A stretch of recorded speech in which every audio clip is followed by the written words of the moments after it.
بسم الله الرحمن الرحيم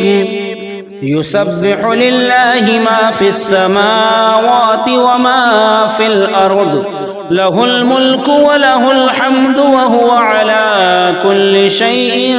قدير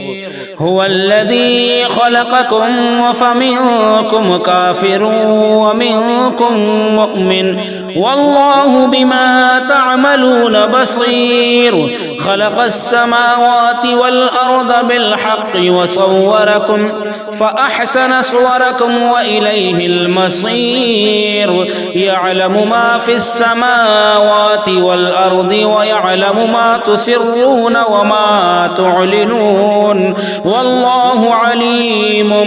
بذات الصدور ألم يأتكم نبأ الذين كفروا من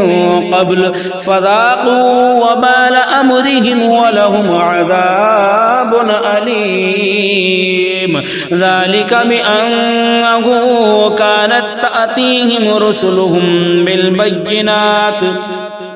بالبينات فقالوا أبشر يهدوننا فكفروا وتولوا واستغنى الله والله غني حميد زعم الذين كفروا أن لن يبعثوا قل بلى وربي لتبعثن ثم لتنبؤن بما عملتم وذلك على الله يسير فآمنوا بالله ورسوله والنور الذي أنزلنا والله بما تعملون خبير يوم يجمعكم ليوم الجمع ذلك يوم التغابن ومن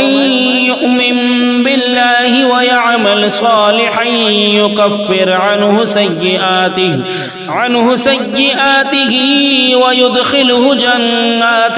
تجري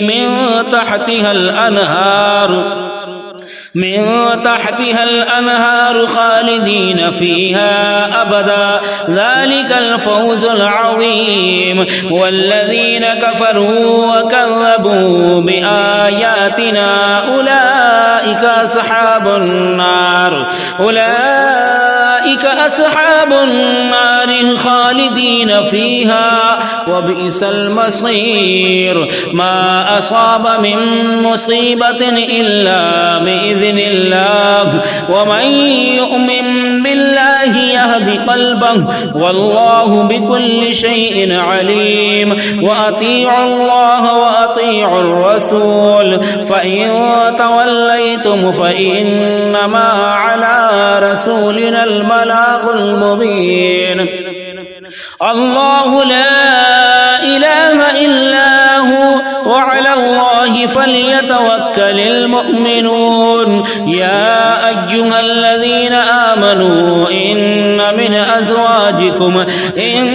من أزواجكم وأولادكم عدوا لكم فاحذروهم وإن تعفوا وتصفحوا وتغفروا فإن الله غفور رحيم إنما أموالكم وأولادكم فتنة والله عنده أجر عظيم فاتقوا الله ما استطعتم واسمعوا وأطيعوا الرسول وأطيعوا وأنفقوا خيرا لأنفسكم ومن يوق شح نفسه